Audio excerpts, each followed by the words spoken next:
Hello student, we are today starting a new chapter of physics that is sources of energy and it's a very easy chapter and easy to understand, right? So first of all tell me what is the reason behind of including this chapter in physics, right? So according to my point of view, the term energy is related to science, right? We have already studied about the energy in class 9th, right? What is energy? So energy is a capability of doing something, or it's a ability to perform an action like motion, forces and work, right? We have also learned about the conservation of energy. What is a conservation of energy? Energy neither can be created nor destroyed, right? यही तो हमने पढ़ा कि energy को हम लोग ना तो क्रिएट कर सकते हैं और ना ही खत्म कर सकते हैं. Then why will always debate on the crisis of energy, right? हम लोग जब एनर्जी को क्रिएट नहीं कर सकते, डिस्ट्रॉय नहीं कर सकते, तो क्यों एनर्जी क्राइसिस के बारे में बात करते हैं, राइट? हमेशा कि एनर्जी खत्म हो रहा है धीरे धीरे, अब क्या होगा in future, from where we can will get energy, right? For example, lighting a candle, that chemical energy is stored in the wax of the candle and it produces light energy as well as heat energy. So if a candle has burned, then after some time its energy gets zero. After that we cannot get back its energy, that is light energy and heat energy in its initial form, right? एक बार हमने energy को use कर लिया, अब उसको उसके original position में नहीं ला सकते. क्लियर है? Suppose if we talk about the electrical energy, then if we have consumed 5 ampere of current, then वो 5 एम्पियर ऑफ करंट हम लोग उसको वापस नहीं दे सकते, राइट? वो यूटिलाइज कर लिया हमने, ठीक है? That is the reason that we always talk about the crisis of energy, right? So let's start the topic, that is sources of energy. The term energy means it is a ability to do work, or simply we can say that energy is the capability to produce motion, force, work, change in shape. Sir, what is the meaning of change in shape? हुलिया बदल देना, इसका मतलब यही हुआ, ठीक है? किसी को पकड़ो, उसका हुलिया बदल दो, ठीक है? That is change in shape. और change in form, change in form means change in state, changing its state from solid to liquid to gas, that is change in state, right? Clear? So in nature there are many sources, many forms of energy that exist, and so there are many forms of energy exist, but we are talking here about the important forms of energy, like mechanical energy. What is a mechanical energy? The energy about that we have already studied in the previous chapter of physics, that is electricity, right? Electricity, and in magnetism also we have learnt about the device electric motor that converts electrical energy into mechanical energy. Mechanical energy मतलब क्या? हम लोग कह सकते हैं mechanical energy is the sum of kinetic energy and potential energy, ठीक है? तो ये हुआ mechanical energy.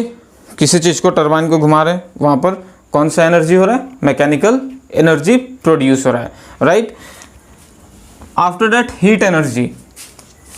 Burning a candle that provides us light energy as well as heat energy, that is the heat energy that we can feel easily, ठीक है? एक क्या करते हैं हम लोग, हॉट इलेक्ट्रिक आयरन को करंट में कनेक्ट कर दो, उसके बाद प्रेस करने से पहले उसको ऐसे प्यार से प्रेस करो, जितना प्यार से आप टच करोगे उतना ही प्यार से वो आपको हीट देगा, ठीक है? तो that is heat energy. Chemical energy, again we'll talk about the energy stored in a wax of candle. ठीक है, वैक्स ऑफ कैंडल, कैंडल में क्या होता है, केमिकल एनर्जी होता है उसके वैक्स में, and that energy is converted into the heat energy and light energy. तो वो होगा केमिकल एनर्जी. बैटरी, बैटरी में क्या होता है, केमिकल एनर्जी स्टोर्ड होता है. ठीक है, और वही क्या करता है, हम लोगों को पोटेंशियल प्रोवाइड कराता है, करंट प्रोवाइड कराता है. तो that is chemical energy. Electrical energy, the energy produced by the flow of charges, right, that is electrical energy. Nuclear energy, we'll talk about the nuclear energy in detail in later on. Solar energy, everyone well aware about the solar energy. ठीक है, solar energy हम लोगों ने देखा है, बहुत के कोई के घर में भी होगा. ठीक है, क्या होता है, सोलर लाइट इंसिडेंट होता है एक प्लेट पर. ठीक है, और वो उससे क्या होता है, बैटरी चार्ज होता है, तो वो सोलर एनर्जी प्रोवाइड कराता है. ठीक है, एंड यहाँ पर एक और टर्म देखना, इंटरनल एनर्जी है और बायो एनर्जी. इंटरनल एनर्जी मतलब क्या हुआ, ये हमारे बॉडी में जो एनर्जी होता है ना, energy stored in muscles that provide us energy to ride a bicycle, to move from one place to another place. तो वो क्या हुआ, इंटरनल एनर्जी हुआ. ठीक है, बायो एनर्जी क्या हुआ, bio energy the energy stored in vegetables, animal waste. ठीक है, तो ये हुआ bio energy. Now will try to define the term sources of energy. ठीक है, सोर्सेस ऑफ एनर्जी क्या हुआ, एक ऐसा एनर्जी, सोर्सेस ऑफ एनर्जी एक ऐसा चीज है जो हमें क्या होता है, एडिक्वेट अमाउंट ऑफ एनर्जी क्या करता है, प्रोवाइड करता है, जिसको कि यूज करना आसान हो जाता है. ठीक है, जो कि बेनिफिशियल होता है, that is sources of energy. और ये क्या, long period of time. Sun is a best example of source of energy. ठीक है, सन का एनर्जी क्या होता है, for over a long period of time. जब सन का जन्म हुआ तब से लेकर अब तक, और पता नहीं कब तक ये एनर्जी प्रोवाइड करता रहेगा. ठीक है, तो ये तो हुआ सोर्सेस ऑफ एनर्जी की बात. Source of energy is one which is able to provide adequate energy which is convenient to use over a long period of time. Right, अब यहाँ पर कन्वेनियंट टू यूज का मतलब क्या हुआ. ठीक है, सपोज हमने स्टोरी एक पढ़ा था. कौन सा स्टोरी भाई, बीरबल की खिचड़ी वाली. ठीक है, बीरबल ने क्या किया था, एक घड़े में चावल और दाल बनाकर टांग दिया ऊपर, और नीचे आग जल रहा है. अब भाई बताओ कि वहाँ पर कन्वेनियंट टू यूज हो रहा है या नहीं. वो खिचड़ी कितने दिन में पका. ठीक है, आज तक तो पका ही नहीं, वो सिर्फ किताबों में ही पड़ा रह गया. ठीक है, पता नहीं अब तक तो खराब भी हो गया होगा. ठीक है, तो ऐसा नहीं है कि सबको हम लोग सोर्स ऑफ एनर्जी कह लेंगे. ठीक है, सोर्स ऑफ एनर्जी जो कि ईजी टू यूज हो, ठीक है, बेनिफिशियल हो, एडिक्वेट अमाउंट ऑफ एनर्जी उससे प्रोड्यूस हो, that is known as sources of energy.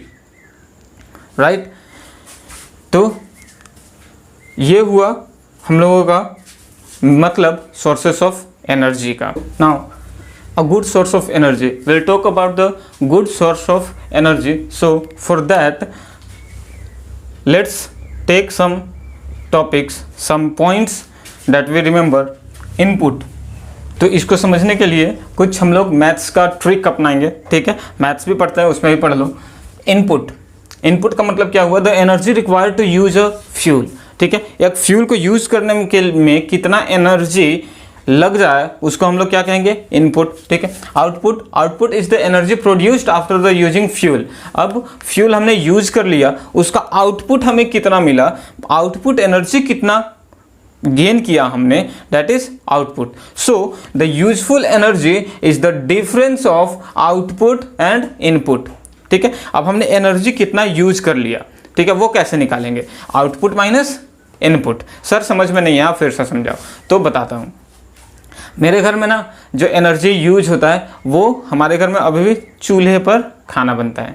ठीक है, तो सपोज हम लोग जो लकड़ी यूज कर रहे हैं, ठीक है, लकड़ी या फिर कोयला या जो भी यूज होता हो वो हम लोग यूज कर रहे हैं, that is input. And after जो एनर्जी मिल रहा है, ठीक है, उसको जलाने के बाद वो एनर्जी और इनपुट वो हुआ आउटपुट, और ये हुआ इनपुट, दोनों का डिफरेंस हुआ वो यूजफुल एनर्जी, मतलब हम लोग का जो खाना बन गया उसमें एनर्जी यूज हुआ, दैट इज यूजफुल एनर्जी। ठीक है, तो ये हुआ a good source of energy. अब हम लोग पहचान करेंगे कि आखिर किसको गुड सोर्स ऑफ एनर्जी कहेंगे और किसको नहीं। ठीक है, तो for that ask your self about these points. ठीक है, अपने आप से खुद से ही क्वेश्चन करो। ठीक है, कि क्या first one, does the fuel produces enough heat, क्या ये फ्यूल इनफ हीट प्रोड्यूस कर रहा है क्या। ठीक है, second, output is greater than input है कि नहीं, जो आउटपुट हम लोग को मिल रहा है वो इनपुट से ग्रेटर है कि नहीं, बड़ा है कि नहीं। अब इसको ऐसे समझो, मान लो कि हम लोगों ने क्या किया, 100 रुपये 1000 रुपये लगाकर कुछ लकड़ियां खरीद कर लाए। ठीक है, और उसमें से मात्र हम लोग क्या कर रहे हैं कि उतने लकड़ियों में से सिर्फ 100 रुपये का खाना बना पा रहे हैं। ठीक है, अब बताओ ये बेनिफिशियल है क्या, नहीं। ठीक है, उससे तो अच्छा है ना कि 1000 रुपये का खाना ही खरीद ले हम लोग। ठीक है, क्यों पागलों वाली हरकत करेंगे। ठीक है, बीरबल की खिचड़ी तो बनाएंगे नहीं कि 4 घंटे तक हमने समय दिया, 7 दिन तक समय दिया, खिचड़ी पकाई नहीं, उल्टा लॉस ही हो गया, चावल भी गया, दाल भी गया। ठीक है, that is the point that output should be greater than the input. ठीक है, समझ में आई बात। चलो नेक्स्ट, इकोनॉमिकली। ठीक है, eco friendly and economical, every fuel that we are using should be eco friendly and economical. ठीक है, इको फ्रेंडली का मतलब क्या हुआ, उससे ज़्यादा स्मोक, ठीक है, ज़्यादा धुआं नहीं आना चाहिए, that is dangerous for the environment, right. And eco friendly मतलब क्या, इको फ्रेंडली तो हो गया ना कि वो इन्वायरमेंट को कोई भी उससे नुकसान नहीं पहुंचे। ठीक है, इकोनॉमिकल, ठीक है, मतलब जो हम लोग फ्यूल यूज कर रहे हैं वो हमारी पॉकेट में आ जाना चाहिए। ठीक है, पॉकेट में पैसा है नहीं, सपने देख रहे हैं कि अच्छा इंडक्शन चूल्हा होता तो अच्छा होता। ठीक है, तो ऐसा नहीं, कहते हैं ना कि जितना बड़ा कंबल है उतना ही पैर पसारो, तो वही वाली बात होती है। ठीक है, जो भी फ्यूल यूज करेंगे हम लोग वो हमारे लिए इकोनॉमिकल होना चाहिए, मतलब चीप इन नेचर होना चाहिए, सस्ता होना चाहिए। ठीक है, one more thing, easily available और नॉट, जो हम लोग फ्यूल यूज कर रहे हैं वो हमारी पहुंच तक है या फिर उससे बाहर। ठीक है, पहुंच तक है, that means that is a good source of energy. पहुंच से बाहर है मतलब अंगूर खट्टे हैं, उसकी बात मत करो। ठीक है, तो ये सारे पॉइंट्स से हम लोग आसानी से पहचान कर सकते हैं that which fuels are good sources of energy. So this was the introductory videos on sources of energy, and from next lecture will study in detail, right. Till then take care and goodbye. Thank you.